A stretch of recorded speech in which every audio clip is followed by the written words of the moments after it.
dies. I am the sun that will ever rise. Power of the sun, honor you this night. Leap across the fire, keep all spirits bright. Power of the sun, fire in the night. Leave behind that which blinds to restore our sight.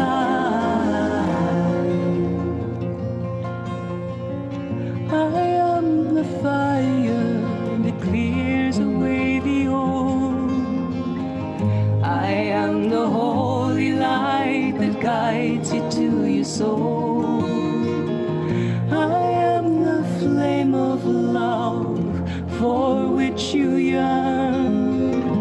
I am the sun that will always return. Power of the sun, they honor you this night. Leap across the fire, keep all spirits bright. Power of the sun, fire in the night. Leave behind that which blinds to restore our sight. I am the fire that burns within your soul. I am the holy light that fills and makes you whole. I am the flame within that never dies. I am the sun that will ever arise. Power of the sun, honor you this night. Leap across the fire, keep all spirits bright. Power of the sun, fire in the night.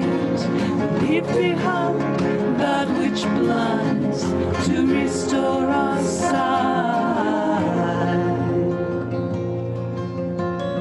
I am the fire that clears away the old. I am the holy light that guides you to your soul. I am the flame of love for which you yearn. I am the sun that will always return. Power of the sun, they honor you this night. Leap across the fire, keep all spirits bright. Power of the sun, fire in the night.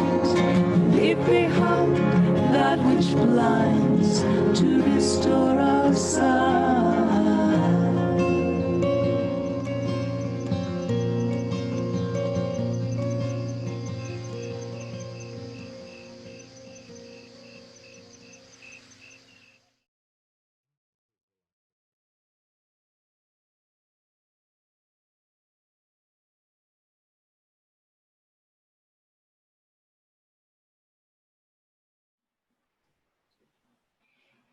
Good morning. Welcome to the home of the Calgary Unitarians. Whoever you are, whomever you love, wherever you are on your journey of faith or search for meaning, welcome. If you are visiting for the first time or the first time in a long time, know that we are grateful to have you with us. We come together in beloved community to grow in wisdom and deepen relationships and act for a just and sustainable world. My name is Pam Rickey, and I use the pronouns she and her, and I have the privilege of serving on your board of trustees. Please join us after the service for a virtual coffee hour where we meet in small breakout rooms and get a chance to socialize. This congregation is special to me. One of the reasons is these fabulous, diversified types of services and the talents, extraordinary talents that our people bring to all of us. So wherever you're located now, please acknowledge the traditional lands on which you live. For those of us in Calgary, we acknowledge that this meeting takes place on the traditional territories of the people of the Blackfoot. The Blackfoot Confederacy comprises the Siksika, the Piikani, and Kainai First Nations, as well as the Tsuut'ina First Nation and the Stoney Nakoda, which includes the Chiniki, Bearspaw, and Wesley First Nation of the Treaty 7 region of Southern Alberta. And the city of Calgary is also home to Métis Nation of Alberta Region 3. We acknowledge that we are all treaty people. Poem About Light by Kathleen Cheater Bonanno.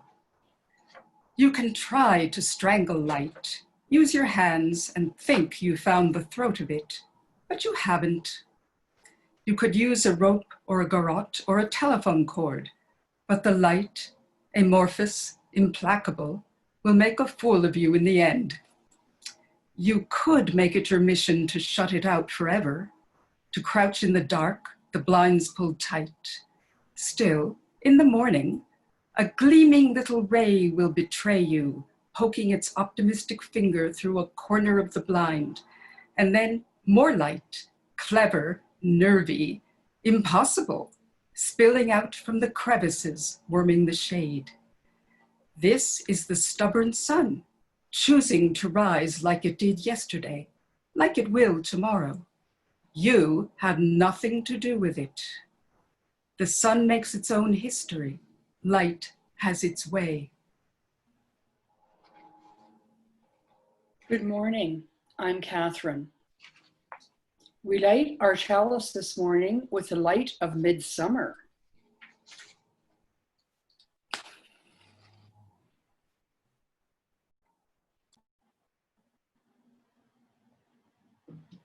Midsummer is the time of the summer solstice, when the earth tilts on its axis toward the sun, providing us with the most light available on this longest day of the year.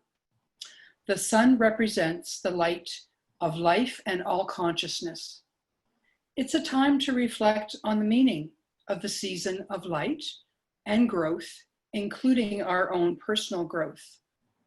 Seeds are planted in the earth, as well as the seeds of our souls. It's a time of renewal and abundance, a time of love and expansiveness as the summer sun unfolds the leaves on the trees, so our souls open to receive the light of Source.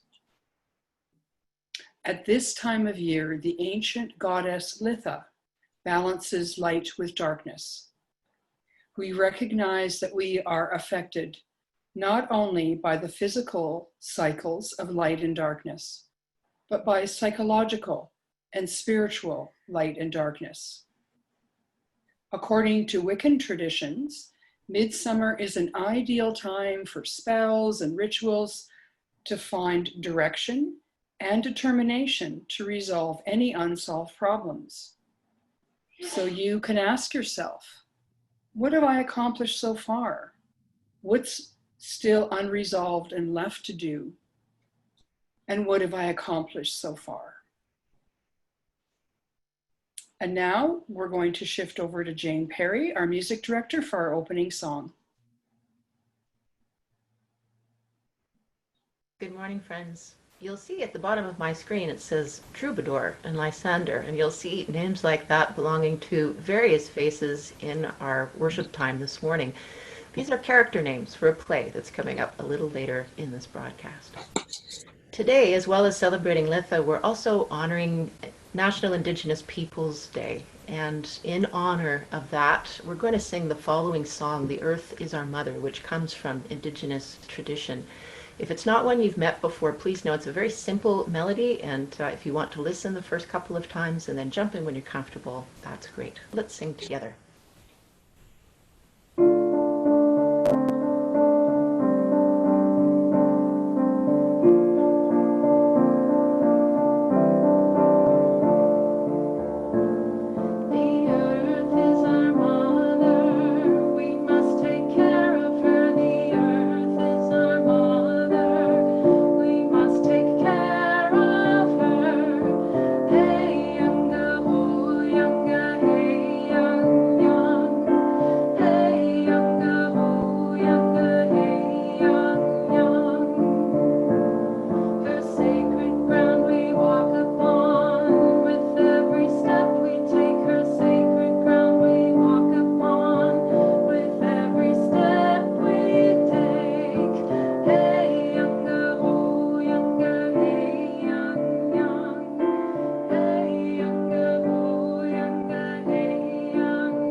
part of saluting National Indigenous Peoples Day, I want to introduce you to renowned storyteller and artist Isaac Murdoch, who I had the pleasure of meeting recently.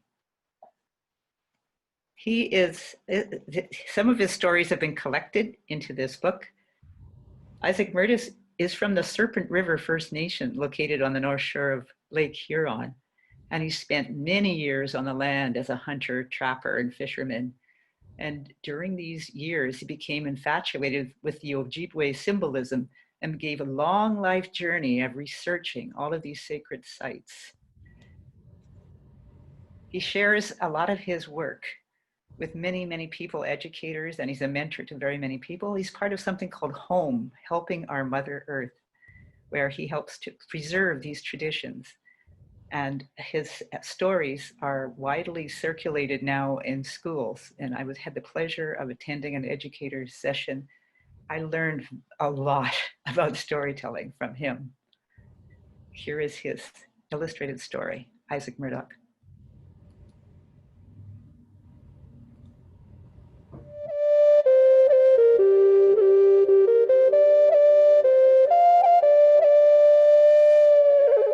For my people, the sicknesses that are happening today was foretold from the prophecies that were passed down from our old ones. We call them Anwigitchagewin, meaning things to come. And so we know from the old prophecies of the past, there is a lot of traditional practices that can help us add volume of knowledge needed for the present times of sickness. For example, it was foretold that people would need to make their own dishes out of wood and never to share them. They were also told of the plant and animal remedies that would be useful during such times. Through the ceremonies and visions of our medicine peoples, it was advised that families needed to self-isolate on the land. When they did this, they would be okay. This all came from prophecy. This all came from ceremony. Our elders always remind us, all of the laws that are being broken right now is what's causing the sickness. Because of this, we have to go back to the old way of life. That's what they always talked about. The elders are constantly reminding us to go back to the land because it's the biggest and most powerful healthcare system we have. The medicines are a part of the answer, and so is being part of the land. We are the land, and the land is ceremony. We're often reminded that hoarding and being greedy is part of what causes the sickness. So if we want the sickness to go away, we have to give. We can't hoard anything. This protects us and takes power away from what feeds the sickness. I believe that we're in a sacred story now, and that 1,000 years from now, they will be telling this story of when the two-legged tried to destroy the earth. I really truly believe that right now, if we follow the natural laws of the land, everything will become beautiful again. Everything will be okay. I remember years ago, my great-great-grandfather said, you know what? We need to go home. We have to go back. And it's okay to do so, because that's where we're going to learn to live again. Now, miigwech. Thank you.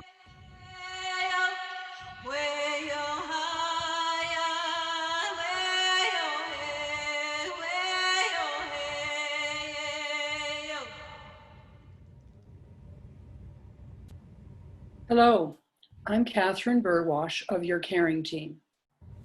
We light candles of caring, concern, and joy to recognize and affirm the importance of community and our interconnectedness with all people and all life on this planet.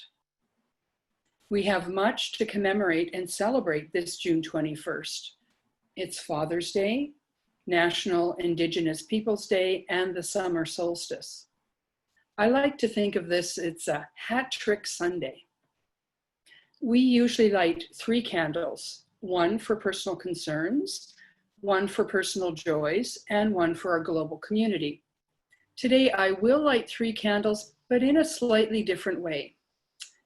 We will combine the joys and concerns together in each candle, because they often coexist. In this bittersweet and beautiful life, our hearts are made to hold both delight and despair, sometimes all at the same time. The first candle will represent the individual. The second candle, all of humanity.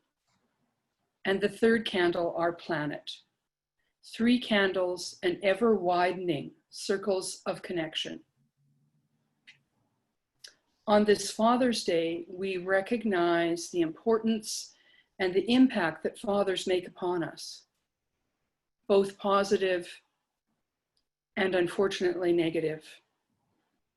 We all have at least one father, those related to us by birth or adoption, and those who become fathers of choice when we invite them in to influence our lives.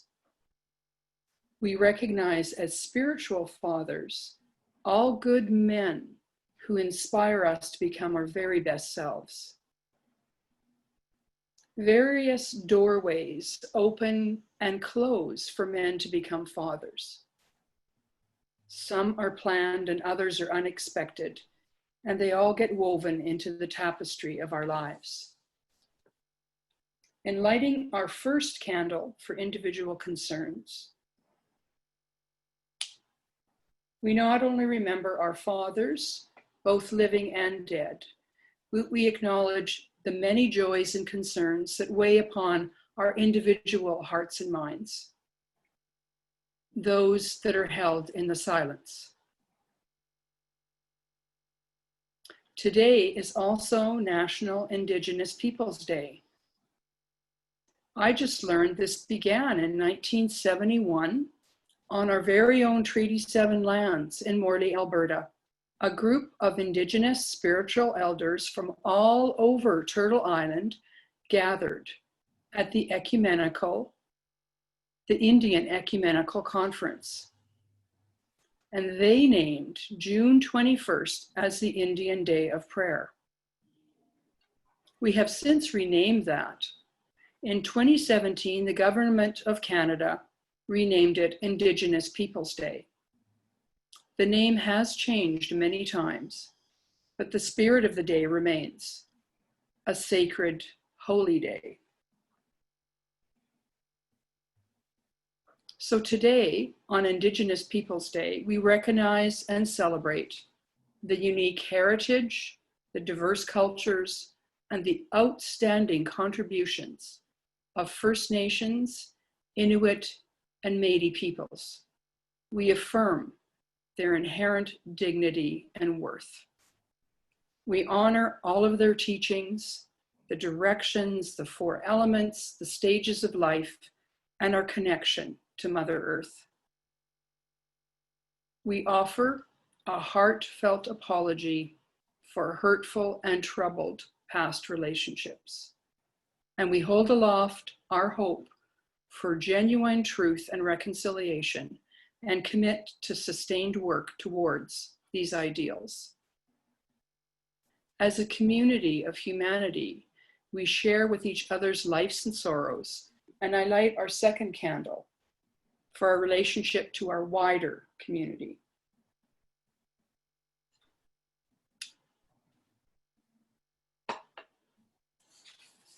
Today's also the summer solstice, as we have heard and seen in video. So we take joy in the longest day of the year, the summer growth of plants, and the sacredness of our home, planet Earth. As we observe the blossoming of life all around us, we receive energy and vitality, and we experience awe for the generosity of the earth, who provides us with everything that we need. But on our spinning ball of a world, there are countless causes for concern. As we strive to live in balance and harmony with the cycles of the planet, we strengthen and nourish the bond we were given at birth with the great parent who sustains us all. I light our third candle for our connection to Mother Earth, our home.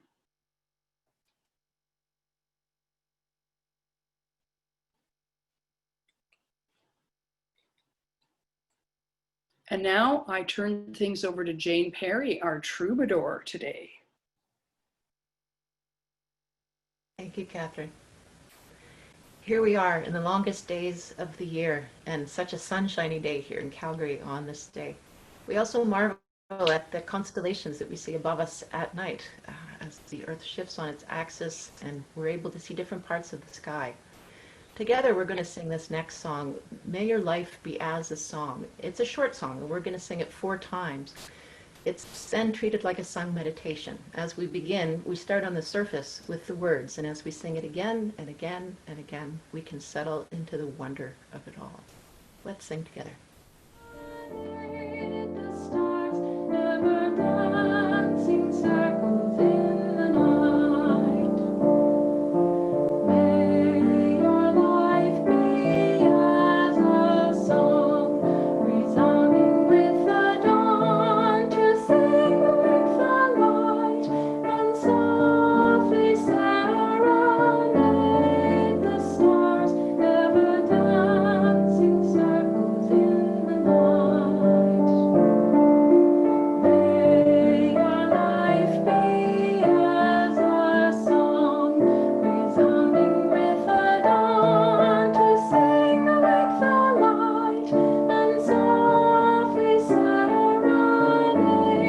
the stars, never dancing circles in the night. May your life be as a song, resounding with the dawn, to sing with the light and softly serenade the stars, never dancing circles in the night.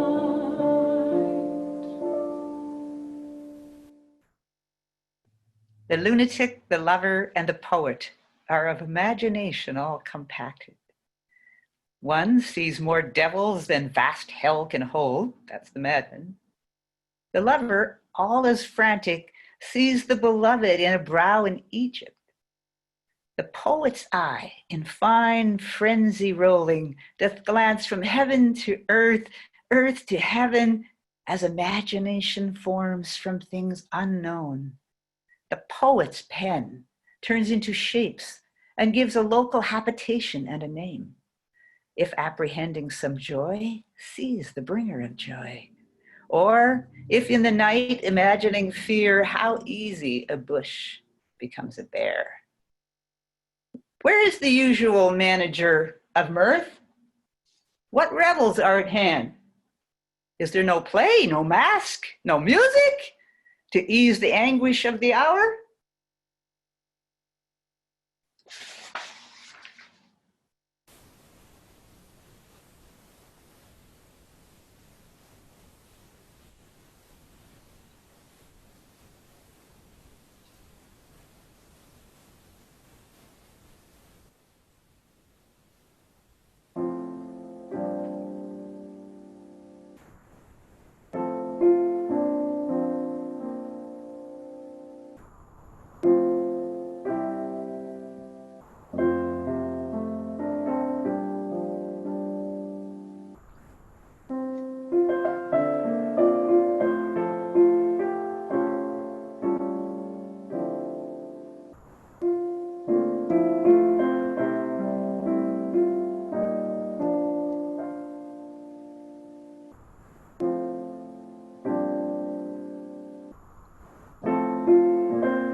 The Duke and Duchess of, or should I say, the former Duke and Duchess of Sussex, Harry and Meghan have come to the Banff Springs Hotel on this midsummer to renew their vows in Canada and self-isolate from the crowds and paparazzi in lovely remote Banff National Park.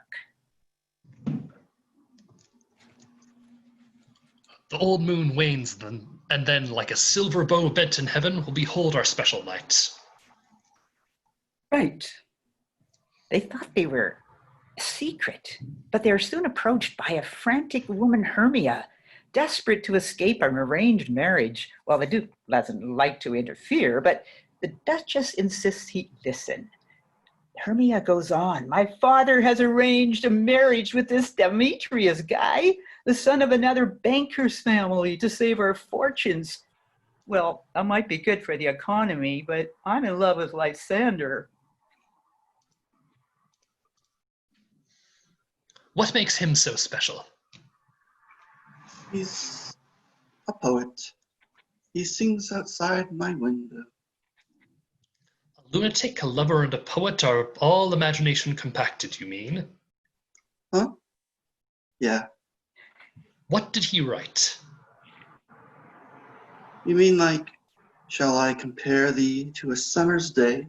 What? That old poetry? I think it was quite good. And Demetrius is a cheat.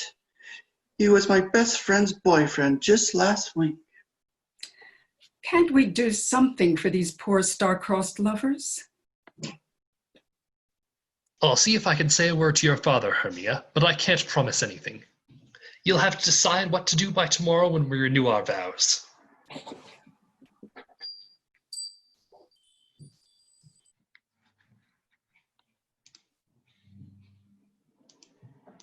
It's so dreamy in the woods, Harry. Under the moon, I can hear the whispers and murmurs of the oak, the sigh of the leaves in the wind. Ah, but don't stay too long, my love, for Midsummer's night commands the world under the moon, quiets the sea, and draws up the stars. It is true that by the curve in the water, where the shadows meet the trees, you can hear the hidden people, like the hum of swarming bees. Listen, who approaches now?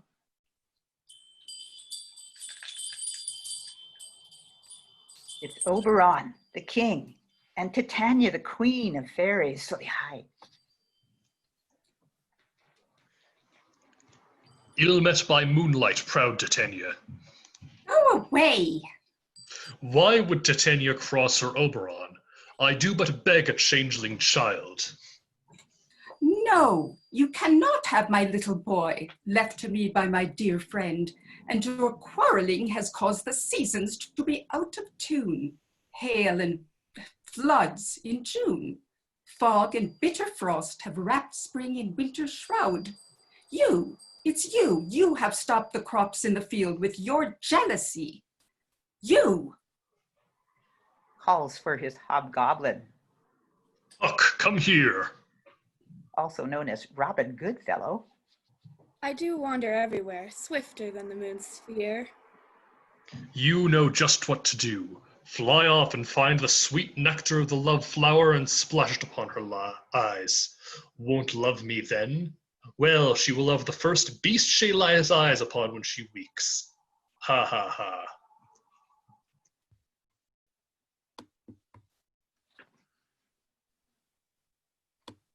Meanwhile, the lovers have entered the forest.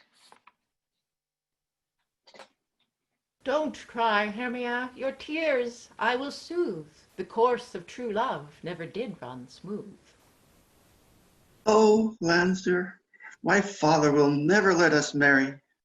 Ah, but I have a plan. My aunt has a house just through these woods in British Columbia, and we will find her house and marry there. They can't stop an out-of-province wedding. Hermia begins to smile. And then she's startled to see her old best friend from high school, tall, powerful Helena. Oh, teach me, Hermia, what to do to be as beautiful as you. Oh, I wish I were you. Oh, don't cry, Helena.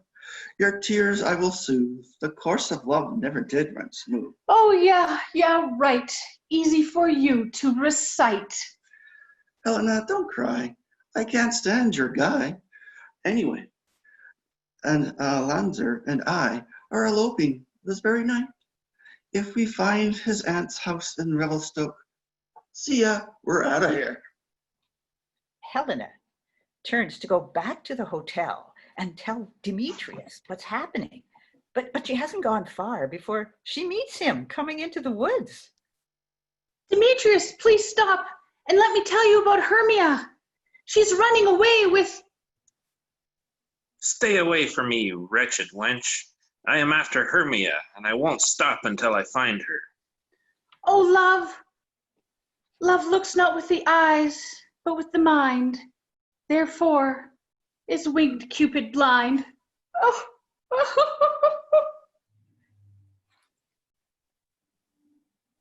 Meanwhile, Oberon and Puck return.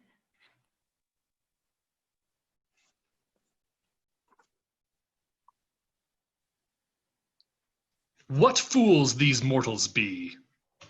Hey, look, I flew around the world in 40 minutes, and I've got the nectar of love in idleness. Great, you must take some for that poor fool in the Greek t-shirt, and I will away to my queen.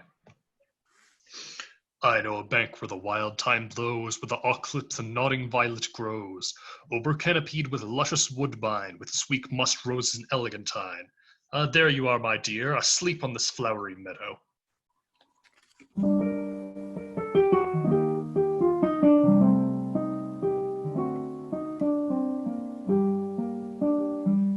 You spotted snakes with double tongue, thorny hedgehogs be not seen, newts and blind worms do no wrong. Come not near our fairy queen. Lula, lula, lula, bye. Lula, lula, lula, bye.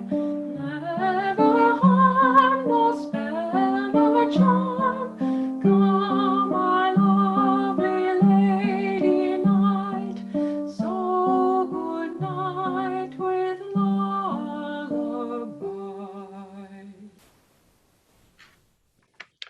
But Oberon smears the nectar over her eyes anyway, and just then he hears the voices of an amateur players rehearsing the skit they will perform for the royal party's vows. The loudest actor of the bunch, a local weaver called Nick Bottom, has been roaring like a lion and howling like a wounded lover, and ducked out behind a hawthorn bush for a cigarette. And Oberon changes his head into the head of a donkey. Oh, the other players are screaming in flight when he returns. I know, he says, I'll sing and impress them with my lovely voice. But he can only go, hee-haw, hee-haw. And he wakes up the fairy queen, who screams out, Oh, such lovely music. What a lovely face. Wah! He falls in love, weaving his head with flowers. Meanwhile, Puck has found the guy in the Greek t-shirt on the grass, fast asleep. For the happy couple on the way to BC have lain down apart from each other, as is only proper, to spend the night before continuing their journey. Through the forest I have gone, but foolish Greek, found I none. Now who lies here? The shirt of Athens he doth wear. Upon your eyes I throw all the power this charm does owe. Puck wastes no time drenching Lysander's eyelids with the love nectar. Not knowing that is the wrong fellow, it isn't long before Helena stumbles across him as she's chasing Demetrius through the woods. OMG, Lysander! He's killed you! Lysander wakes up and bong! Falls madly in love with Helena. Oh, my true love! Oh, give me a break. You gotta be kidding me. Stop teasing me. You are an idiot, for you have the right girl but the wrong guy. But he's got a Greek t-shirt. It's Olympics on it. Then get on with it. Find either Greek guy and quickly. Puck flies off at the speed of lightning and finds Demetrius also tuckered out on the grass, and we waste no time applying the nectar. But unfortunately, Helena is right behind, running away now from Lysander. Oh, thank God, it's Demetrius. Wake up. Oh, my lovely red-haired beauty. Where have you been all my life? You've gotta be kidding me. Why are you all teasing me? I know you're in love. Who you're in love with. Leave that woman alone! She's mine! Takes Helena in his arms just as Hermia comes thrashing through the underbrush. Don't pretend. Don't try to pretend. Oh, why, you dirty little thief of love? How dare you steal my boyfriend after I gave you back yours? I didn't steal him, you low-down puppet of emotion. Oh, puppet, am I? Too short, huh? Well, not too short to scratch your eyes out, you painted maypole. Lysander challenges Demetrius to a duel, and Helena and Hermia are scratching each other's eyes out.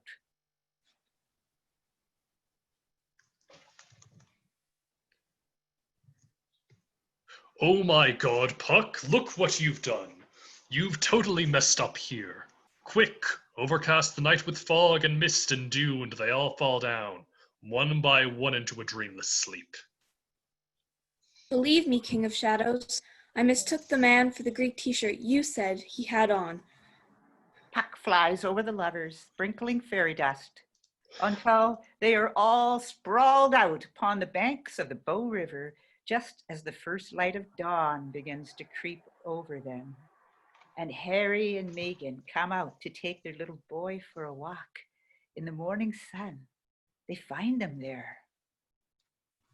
My goodness, they're awfully early for the festivities. Oh, it must be a quaint Canadian custom to rise early for their morning chores. They don't look too busy to me. Just then, the lovers awake, each to their own love restored, each Jack to his proper Jill, and Oberon too is there with his queen, so surprised to find herself in the arms of what appears to be a donkey. But they agree to share the raising of the changeling child. Why, I had such a dream, darling. How could I fall in love with an ass? Now, let me think. Oberon gives Bottom back his human head. Oh, I haven't dreamed so rare, Bottom says. I will write a song beyond compare. He scratches his head, having already forgotten what he dreamed. And the actors, they hurry off to rehearse a crazy play to celebrate the vows all the lovers will be making that day. Oberon, Titania, and Puck follow them, bringing the mysteries of delight to complete such a wild and happy night. If our shadows have offended, think on this, and all is mended. You have but slumbered here, while these visions did appear, and our weak and idle theme has been nothing more than a midsummer night's dream. Social distancing was maintained throughout the forest.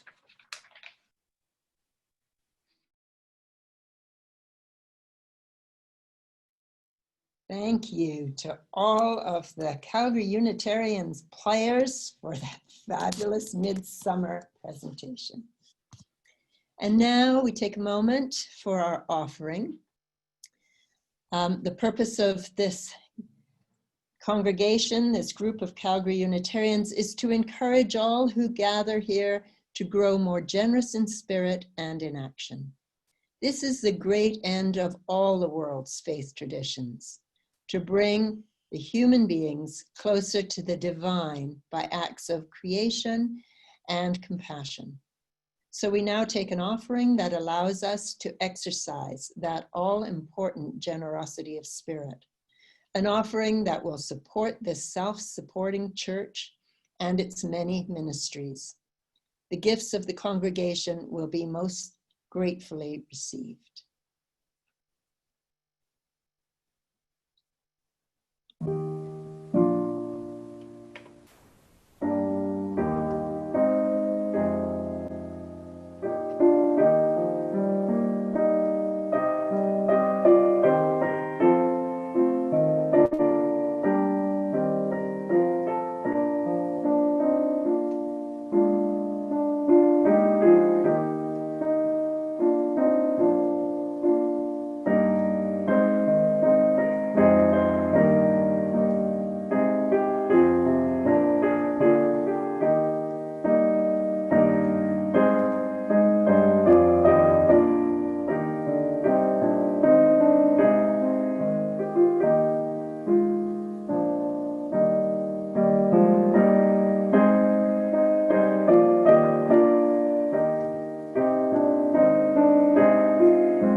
Our closing words.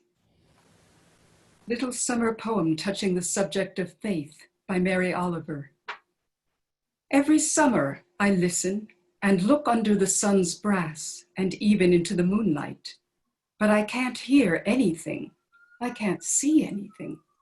Not the pale roots digging down, nor the green stalks muscling up, nor the leaves deepening their damp pleats, nor the tassels making, nor the shucks, nor the cobs. And still, every day, the leafy fields grow taller and thicker, green gowns lofting up in the night, showered with silk. And so, every summer, I fail as a witness, seeing nothing. I am deaf, too, to the tick of the leaves, the tapping of downwardness from the banyan feet, all of it happening beyond any seeable proof or hearable hum. And therefore, let the immeasurable come. Let the unknowable touch the buckle of my spine. Let the wind turn in the trees and the mystery hidden in the dirt swing through the air. How could I look at anything in this world and tremble and grip my hands over my heart? What should I fear? One morning, in the leafy green ocean, the honeycomb of the corn's beautiful body is sure to be there. And now we extinguish the chalice. Never has it been more true than now. We extinguish this flame, but the sparks within us remain alight. From each of us, in our supposed solitude, the signals buzz and hum, sparkling through space, one to another, connecting us invisibly, but palpably. We are one, and from every window, our light shines. And now we turn it back over to our troubadour, Jane Perry, for our sung benediction, Spirit of Life.